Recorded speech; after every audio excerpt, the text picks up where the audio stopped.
Why'd you do that? We cannot trust her. Because she's a god? Have I taught you nothing, boy? But she's helped us a lot. She lied. Some people value their privacy. Best not to judge, brother. When I require your council head, I will ask. Fair enough. Get me to Tyr's temple in the Lake of the Nine, and I'll get you to Jotunheim as promised. We know the temple. What's there? Only the last living giant in Midgard. Who better to tell us the way? The world serpent? Wait, do you know how to talk to him?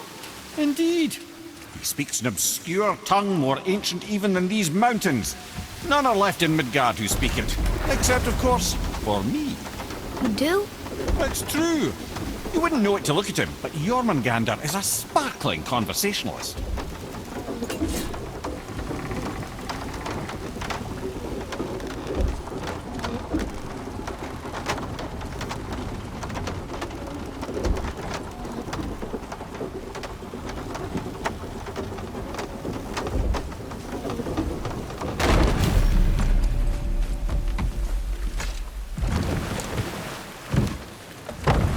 So, Mimir, why did Freya spin your face? No. Speak of Baldur. He claims nothing harms him. Aye, Baldur is blessed with invulnerability to all threats, physical or magical. The boasting of a god. Everyone has a weakness. Not him, I'm afraid. Baldur is blessed with invulnerability to all threats, physical or magical. You just said that, Mimir. Did I? What is the source of this power?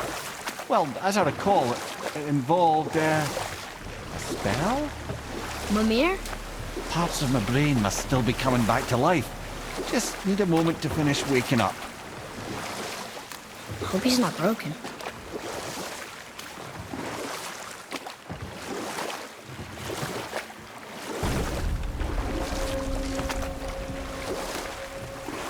Mimir, we're on the lake.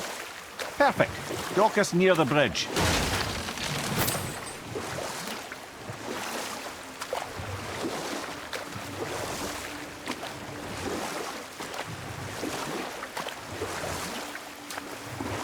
Mimir, you never did tell me why Freya spit in your face. Well, she blames me in large measure for her present circumstances, and not totally without reason. It all goes back to the long war between the Aesir and Vanir. Prior to that, wars for the Aesir were easily won, but the Vanir had proved their equal and exacted devastating damage. Both sides suffered tremendous losses, and for many of us, quite frankly, war was simply no fun anymore. A rather senseless waste of precious life. Enough. No stories. Not while on foot. Our focus is the road. Completely understand. I'll finish later, lad.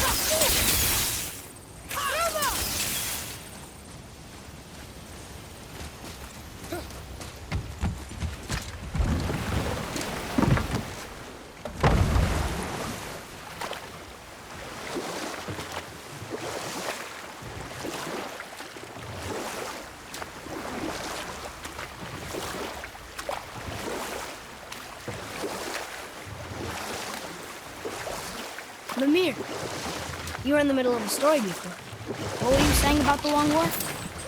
Enough was enough. And at last, Odin's most brilliant advisor became determined to find a more enlightened path. He set about to broker a peace between the gods.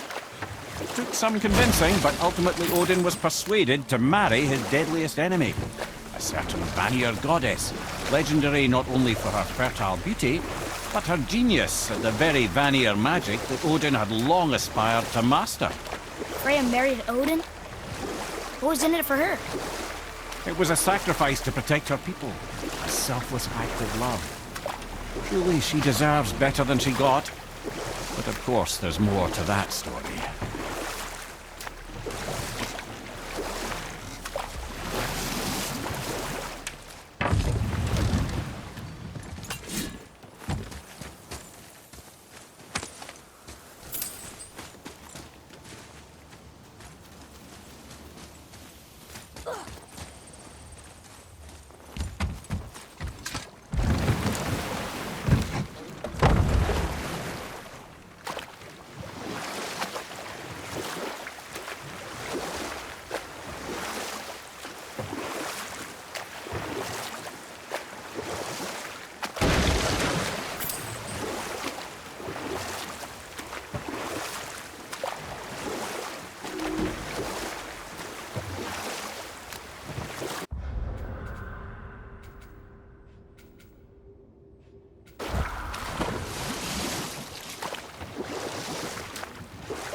to next?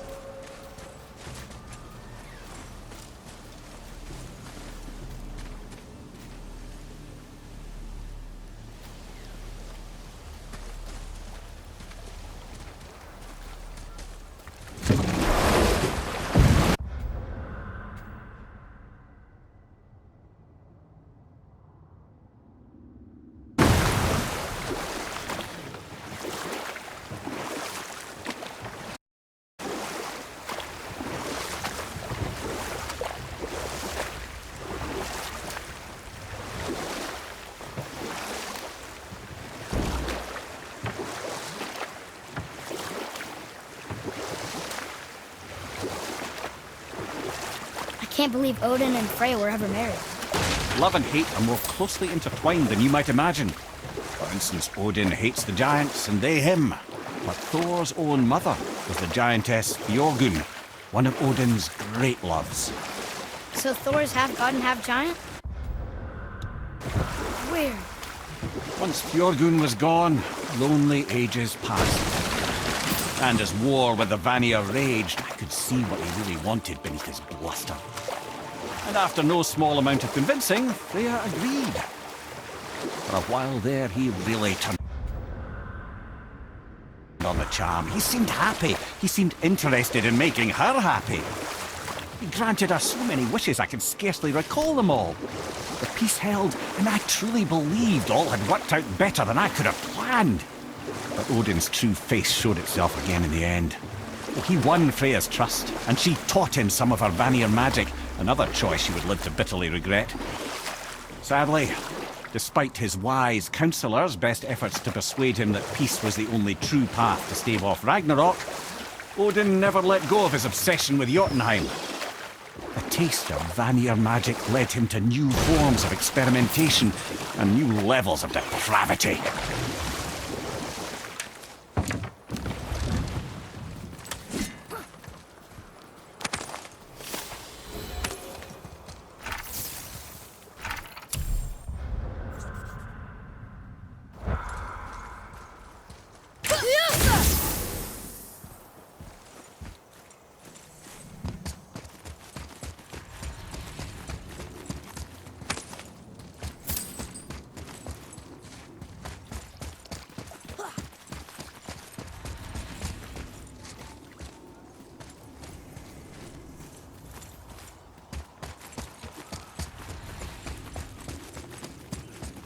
Ed, how do we speak to the serpent?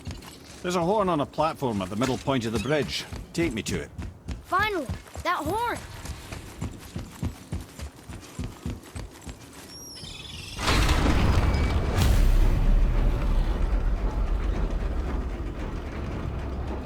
Good.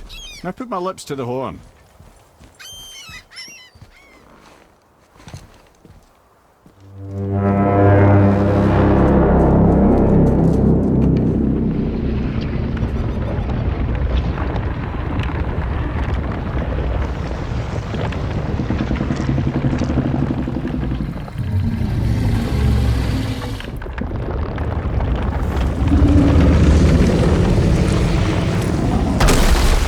Why is he doing that?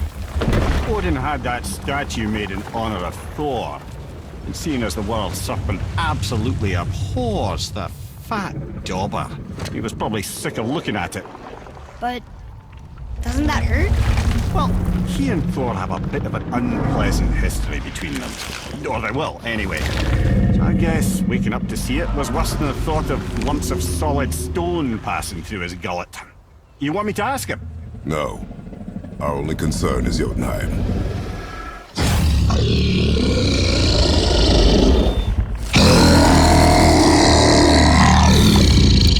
All right, wish me luck.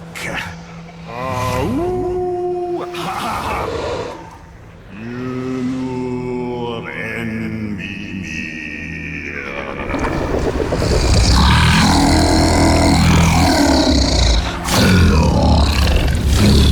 I've still got it, lads. He remembers me. Why you? Oh no, that's not right. Makuna untunkun.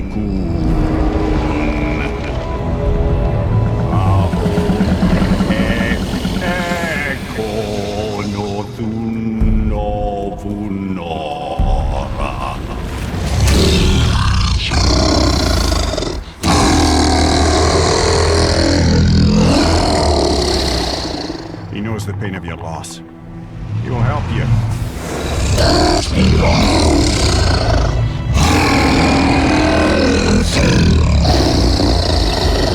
Efniun Folbur. Curious. What is it? Oh, nothing to be concerned about. What is he doing? Making sure we're headed in the right direction. Listen closely now. We need two things to get us into the land of the giants. First, we need to learn the travel rune that opens realm travel to Jotunheim. Second, we need to carve that rune into the special gateway. That one on the peak where we first met you? Correct. Except the giants, in their infinite wisdom, saw to it that no ordinary chisel would do the job. Only the tip of a magical chisel opens that gate. Luckily, I know where it is, and it's not far. He looked kind of mad for a moment there. Now that, you thought I said you were friends of Odin. You'll forgive me. I've never spoken the ancient tongue sober.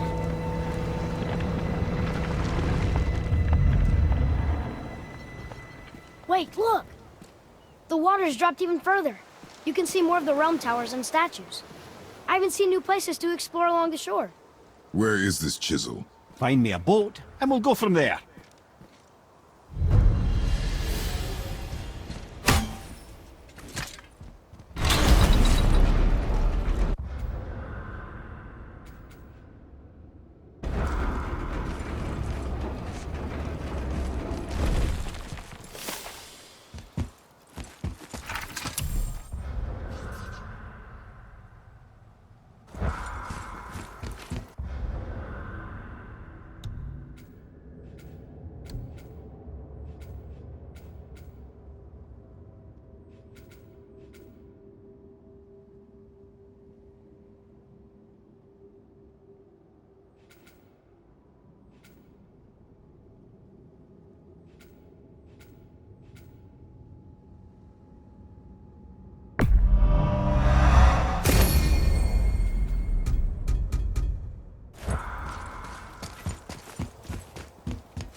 So when we get to the boat, we can either look for that special chisel now, or go exploring for a little while. I'm happy with whatever you want to do.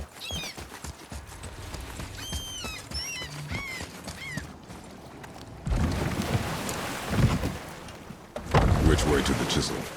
Boat under the bridge. Keep rowing towards the statues of the oarsmen, then thread past between them.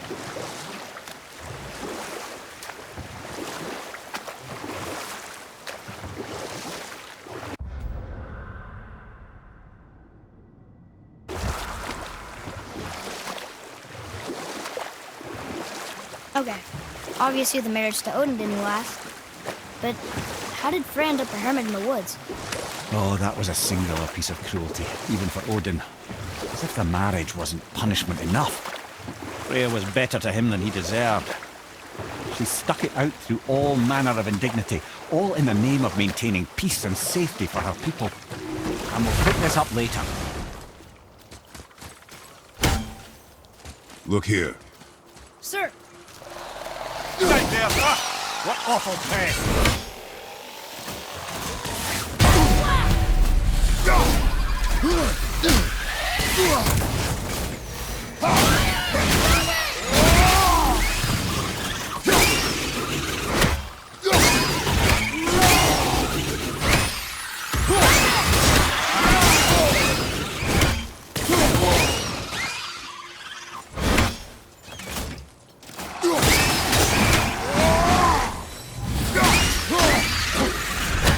Can't beat us.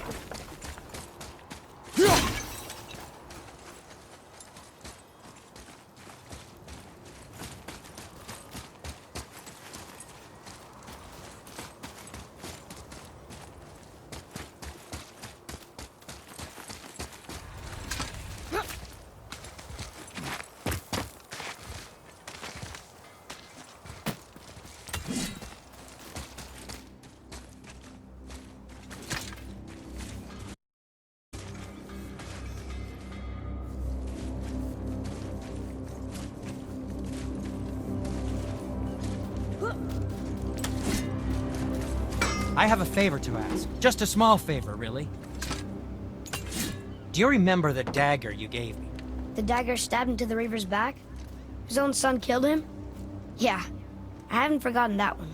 Well, I traced it to a group of Reavers that operate out of the Northree stronghold. I'd wager that's where they took their haul from Fafnir's storeroom, along with that whetstone that I could use to help you.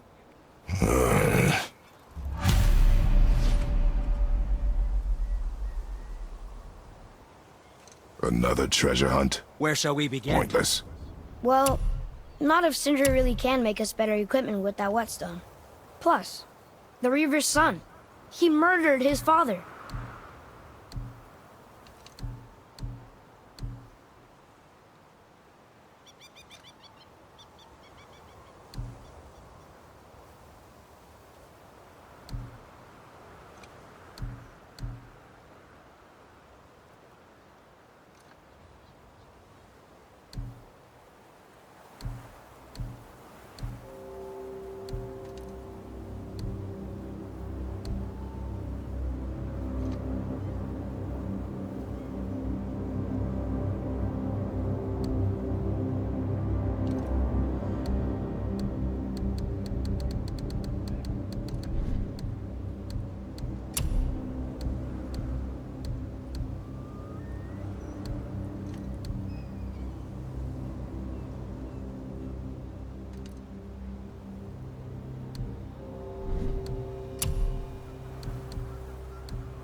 That looks amazing.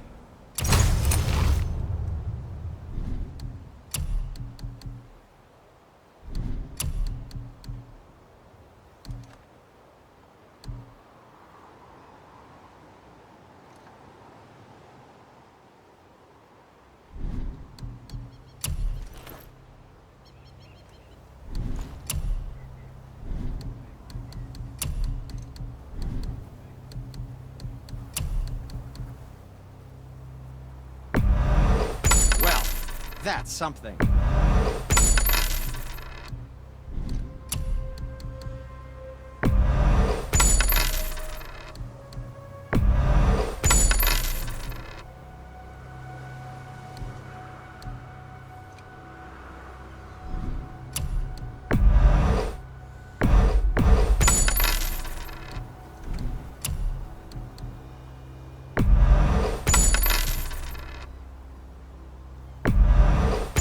Sure, that'll come in handy.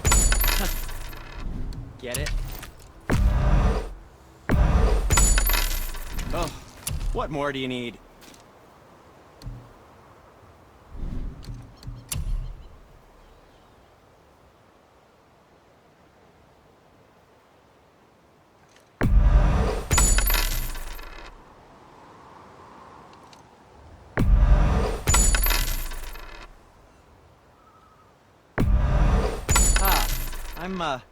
I'm feeling less cluttered already.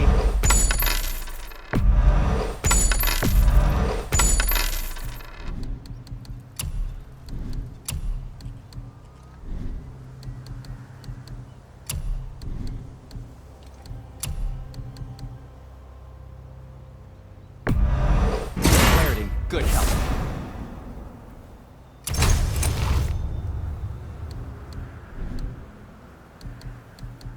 Anything you need, young sir. Ah, what shall it be?